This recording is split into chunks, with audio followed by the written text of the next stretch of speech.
أهلا بيكم سنة تالتة إعدادي. النهاردة هنحل مع بعض درس جمهورية الهند. واحد، أمامك خريطة للهند، اكتب ما تدل عليه الأرقام التي عليها. واحد، دولة. طبعا هنبص على المؤشر يا شباب. طبعا الدولة اللي هنا عندي رقم واحد هي دولة نيبال. اتنين، دولة، هنبص على المؤشر رقم اتنين يا شباب، هنا دولة الصين. تلاتة، دولة، طبعا الدولة رقم تلاتة في الحتة دي هي دولة باكستان. أربعة، دولة، طبعا هنبص على المؤشر رقم أربعة في الحتة دي يا شباب، هي دولة بنجلاديش.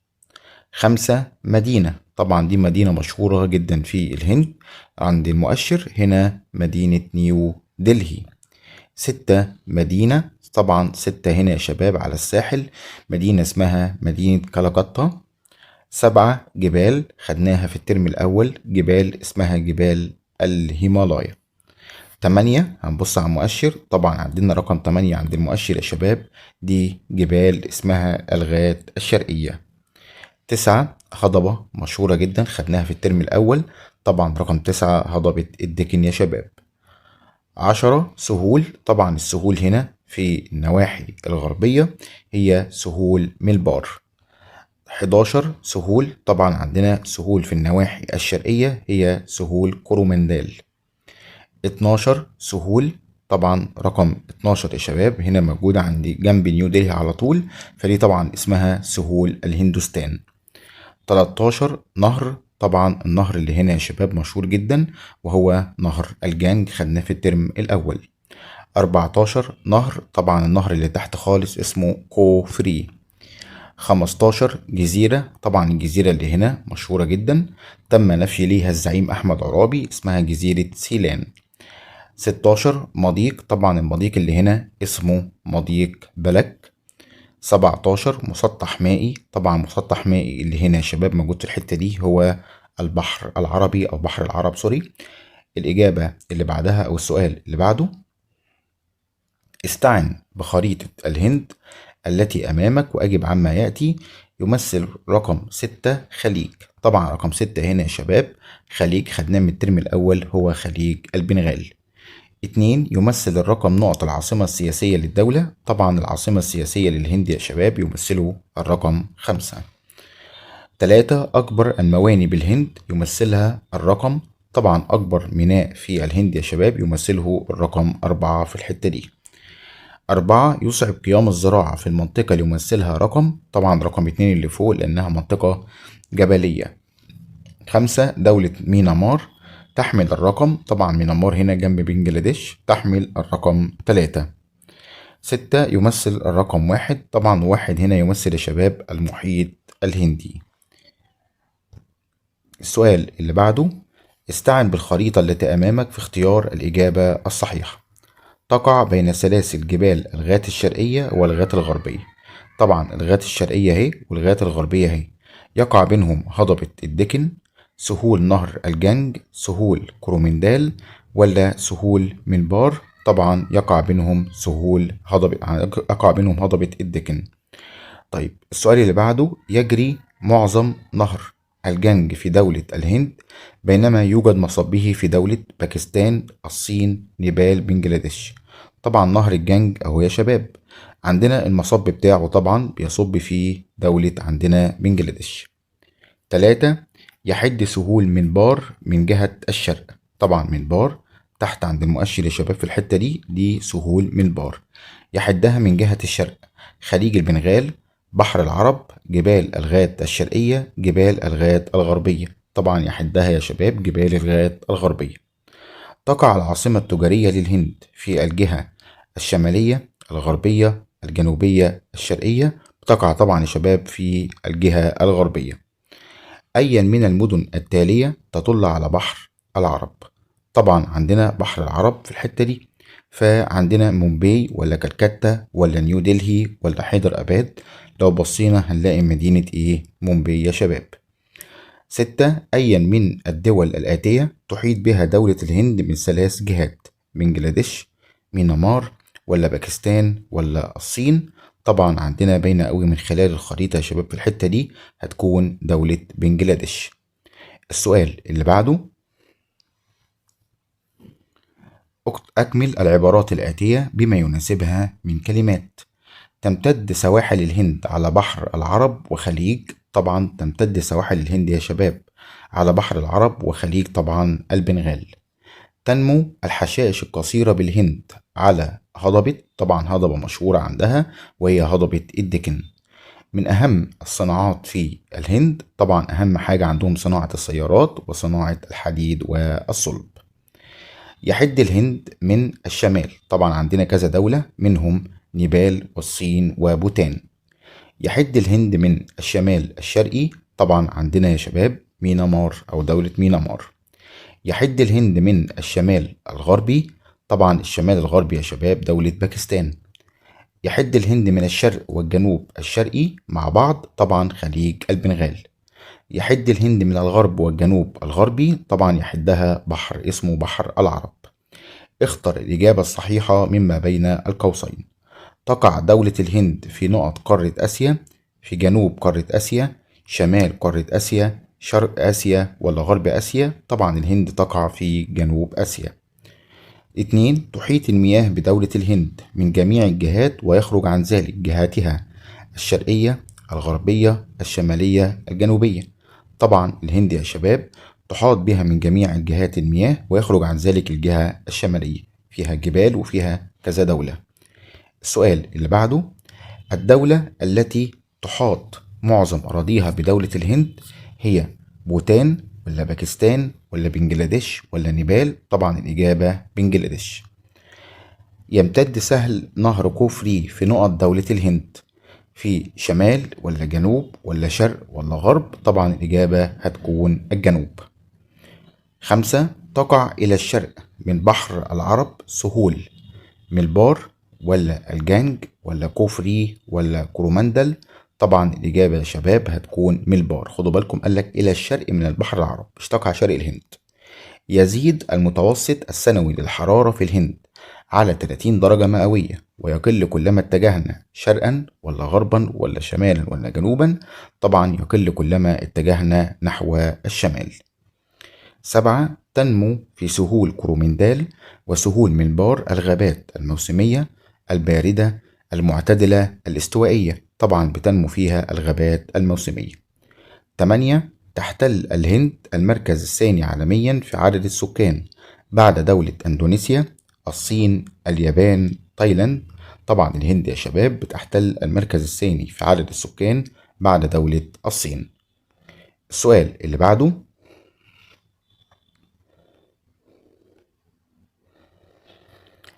تحتل الهند مركز متقدم عالميا في إنتاج محصول قصب السكر، المطاط، البنجر، الذرة. طبعا الهند بتحتل مركز عالميا في إنتاج قصب السكر.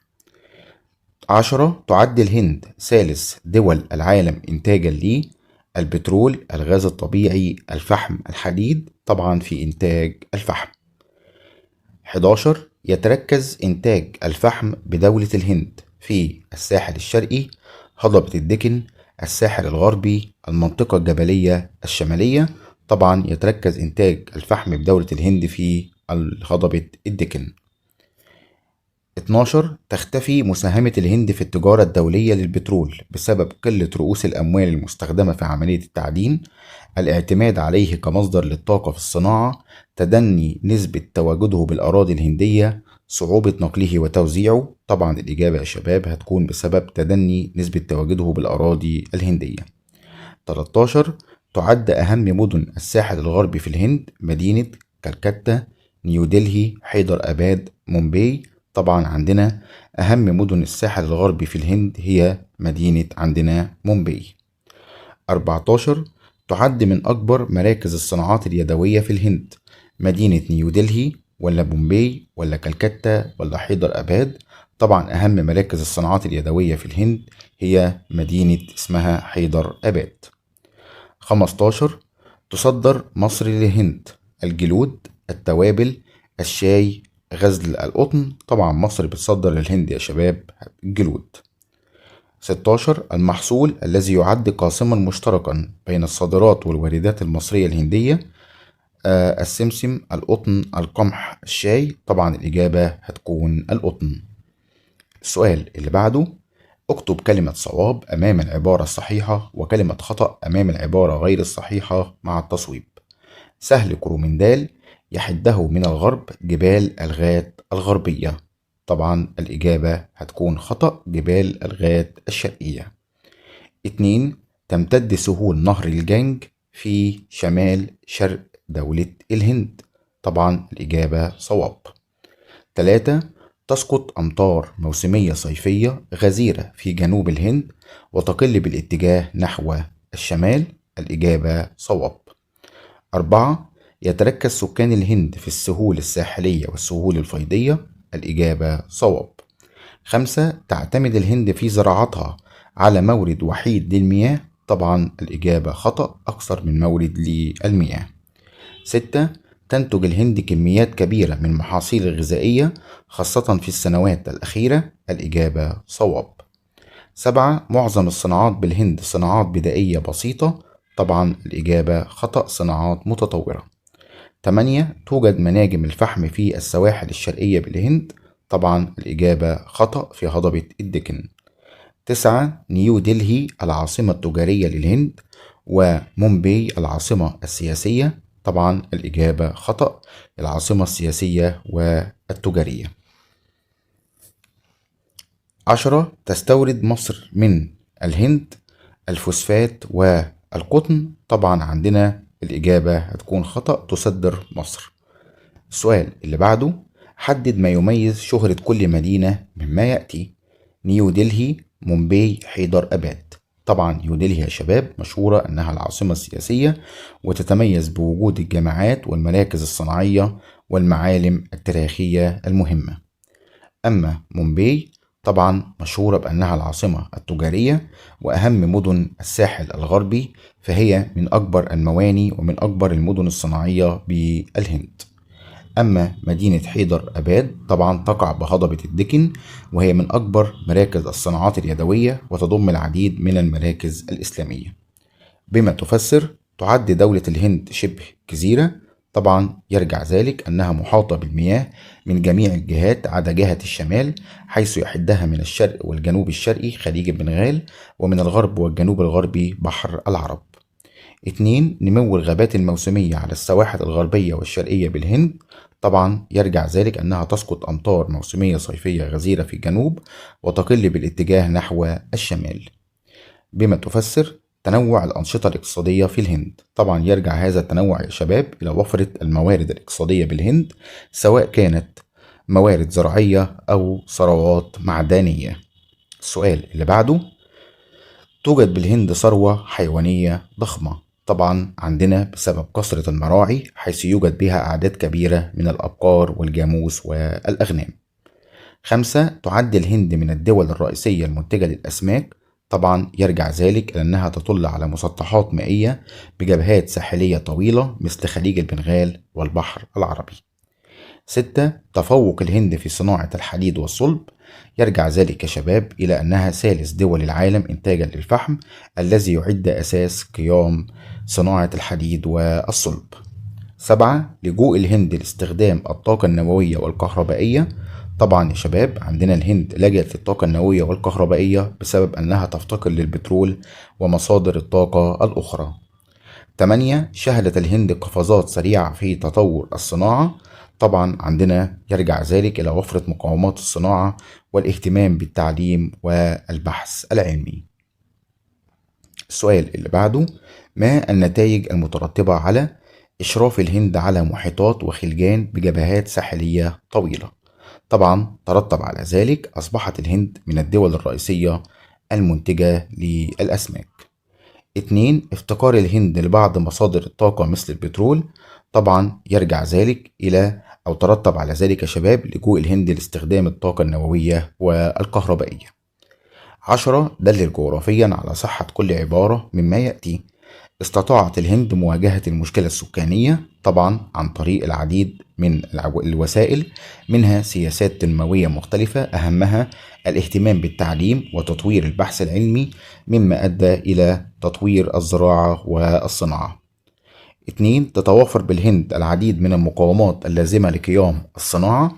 طبعا حيث تتوفر بالهند المقومات الطبيعية اللازمة لقيام الصناعة مثل المعادن وبعض مصادر الطاقة، والمقومات البشرية مثل الأيدي العاملة والتطور العلمي والأسواق. 11. ماذا يحدث إذا كان إنتاج الهند من الفحم قليل؟ طبعا أسئلة ماذا يحدث إذا ملهاش إجابة محددة. ممكن حد يقول لي سيؤثر ذلك بالسلب على صناعة الحديد والصلب في دولة الهند.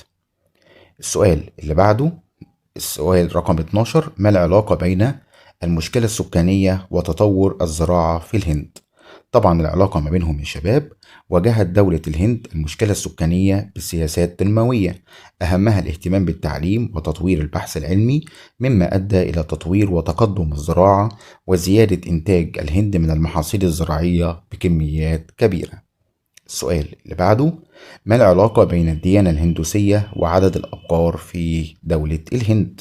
طبعا العلاقة ما بينهم أن الديانة الهندوسية تحرم أكل لحوم الأبقار، مما أدى إلى زيادة عدد الأبقار لديها. 13. انضمت مصر عام 2023 إلى تجمع البريكس الاقتصادي، والتي تعد الهند أحد أعضائه المؤسسين. في ضوء هذه العبارة وضح كيف تستفيد مصر من تجربة الهند في حل المشكلة السكانية. طبعا مصر تستفيد من تجربة الهند يا شباب من خلال اتباع سياسات تنموية مختلفة، أهمها الاهتمام بالتعليم وتطوير البحث العلمي. 2. أهم الصادرات والواردات بين كل من مصر والهند. طبعا عندنا هنا بنتكلم عن علاقات. أول حاجة يا شباب، توجد علاقات سياسية وثقافية وعلمية واقتصادية وتشهد نموا كبيرا. تصدر مصر إلى الهند القطن والأسمدة الخام والمصنعة والفوسفات والجلود، وتستورد مصر من الهند غزل القطن والشاي والسمسم والتوابل وقطع الغيار ووسائل النقل. السؤال اللي بعده، أسئلة للتميز على درس دولة الهند. اختر الإجابة الصحيحة مما بين القوسين. يعود ضيق السهول الساحلية للهند على بحر العرب إلى وجود جبال الغات الغربية، هضبة الدكن، جبال الغات الشرقية، ولا جبال الهيمالايا؟ طبعا يا شباب الإجابة جبال الغات الغربية. 2. تقل درجة الحرارة في أقصى شمال الهند بسبب البعد عن دائرة الاستواء وعامل الارتفاع، انتشار الغابات، وجود الخلجان، سقوط الأمطار. طبعا دائرة الاستواء وعامل الارتفاع.